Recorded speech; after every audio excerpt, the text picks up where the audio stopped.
Meski hanya laga uji coba, nyali yang ditunjukkan Inter di Stade Louis II, Monaco, sudah berbicara banyak.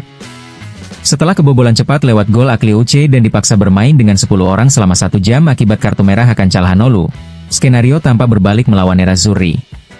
Namun, dengan taktik yang dirombak, Inter memperlihatkan keberanian dan ketangguhan luar biasa.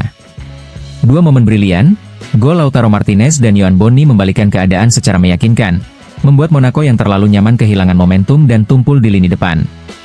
Bagi Christian Chivu, ini menjadi alasan tersendiri untuk tersenyum, karena timnya, meski dalam jadwal padat, menunjukkan respon positif dan mental pemenang.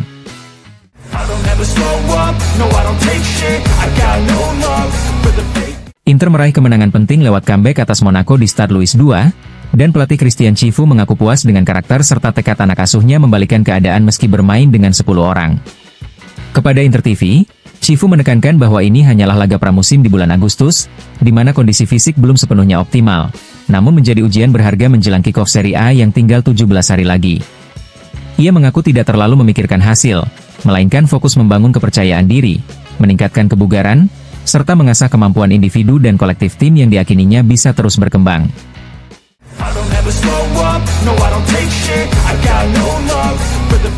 Usai kemenangan Inter atas Monaco, Yohan Bonni, pencetak gol penentu, mengungkapkan kegembiraannya kepada Inter TV. Bonni menyebut gol tersebut indah, lahir dari kerja sama tim yang terus menekan lawan hingga sukses menciptakan peluang. Ia berharap bisa mencetak banyak gol lagi di masa depan. Menurutnya, meski bermain dengan 10 orang, Inter mampu membalikkan keadaan, dan itu menjadi sinyal positif bagi kekuatan serta mentalitas tim.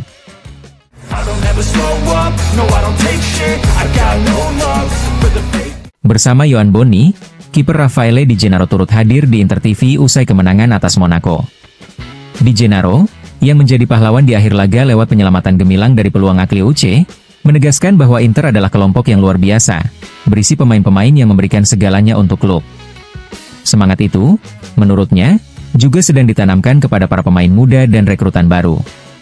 Ia menambahkan, tim terus bekerja keras baik secara fisik maupun mental, selalu berusaha melampaui batas, dan memainkan setiap bola seakan itu adalah yang terakhir.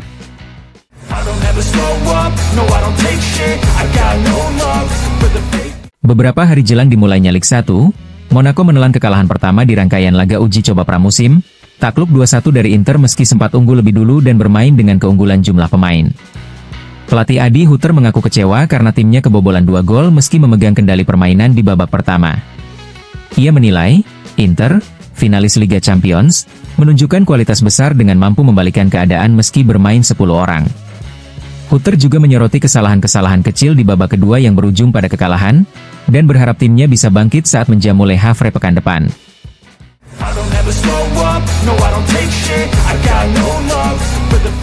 Saat tim bertanding di Montecarlo menghadapi Monaco, manajemen Inter kembali menjalin kontak dengan Genoa untuk membahas Conny de Winter, bek kelahiran 2002 yang sudah masuk radar sejak Mei lalu. Menurut laporan Sky, Inter berencana mengamankan kesepakatan untuk pemain asal Belgia itu sambil menunggu kemungkinan melepas salah satu dari Jan Bisek atau Benjamin Pavard. De Winter bersama Giovanni Leoni kini menjadi 2 target utama Nerazzurri untuk memperkuat lini pertahanan.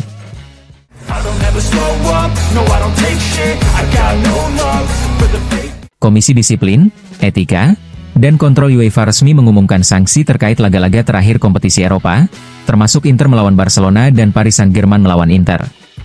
Nerazzurri dijatuhi denda €22.000 karena memblokir jalur penonton, €11.500 akibat penggunaan flare dan kembang api, €5.250 untuk pelemparan benda, serta €2.500 untuk flare yang diarahkan kepada Barcelona.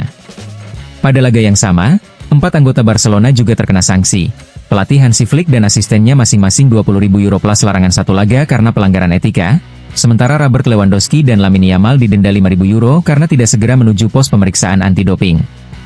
Sementara itu, PSG diganjar denda besar usai melawan Inter, €100.000 untuk invasi lapangan dan flare, €30.000 untuk pelemparan benda, €10.000 karena pesan yang tidak pantas dan perilaku yang merusak citra UEFA, serta €8.000 untuk tindakan merusak stadion.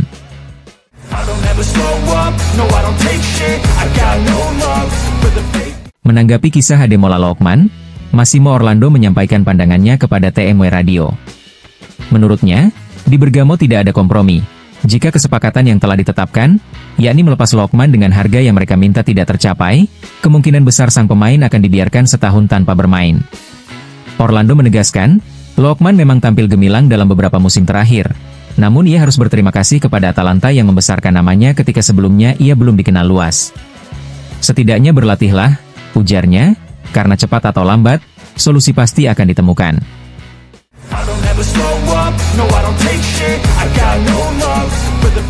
Pintu gawang klub-klub Serie A kini tak lagi banyak dijaga kiper Italia. Seperti dilansir La Repubblica, 7 dari 10 tim teratas musim lalu akan memulai musim baru dengan penjaga gawang asing, tren yang semakin kuat dengan kedatangan Vanja Milinkovic-Savic ke Napoli. Jika dihitung secara keseluruhan, ada 10 kiper asing yang menjadi starter di Serie A, tepat setengah dari total klub. Inter pun tetap mengandalkan Yann Sommer meski usianya sudah 35 tahun. Kiper asal Swiss yang didatangkan dari Bayern Munich ini tampil gemilang selama berseragam nerazzurri dan kini masuk nominasi Yashin Trophy, penghargaan Ballon d'Or untuk kiper. Sementara itu, Gianluigi Donnarumma yang menjadi kiper terbaik dari sekolah sepak bola Italia, kini menghadapi persaingan ketat di Paris Saint-Germain setelah kedatangan Chevalier. Dengan kontrak yang akan habis tahun depan, sekalipun hengkang, peluangnya untuk kembali ke Italia terbilang kecil.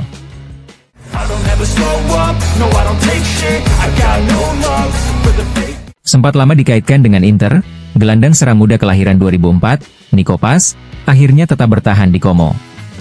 Menurut laporan Marca, Real Madrid memiliki klausul pembelian kembali yang berlaku hingga Agustus 2027. Artinya, hingga tanggal tersebut, setiap keputusan terkait masa depan Paz harus mendapatkan persetujuan Los Blancos, yang masih melihatnya sebagai calon pemain tim utama mereka. Baik Xabi Alonso maupun manajemen Real Madrid menilai, 1 tahun lagi di Como akan menjadi langkah penting untuk mematangkan bakat sang pemain.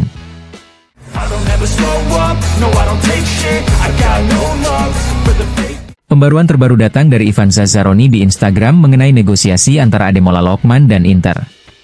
Zazzaroni memberikan kabar yang menenangkan bagi para pendukung nerazzurri. Inter tidak menetapkan batas waktu untuk negosiasi ini, dan untuk saat ini, tidak menempuh jalur alternatif. Banyak yang bertanya apakah kesepakatan ini batal atau apakah Arsenal terlibat, seperti yang diberitakan The Sun. Tidak pernah batal, dan Arsenal sama sekali tidak pernah masuk dalam persaingan karena sudah punya banyak pemain di posisi itu. Ada yang mengatakan Atalanta meminta 54 juta euro. Itu hanya dugaan, murni fantasi. Tidak pernah ada harga yang ditetapkan.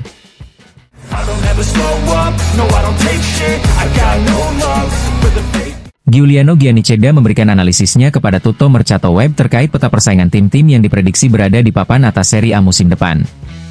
Menurutnya, hampir semua tim besar mengalami perubahan.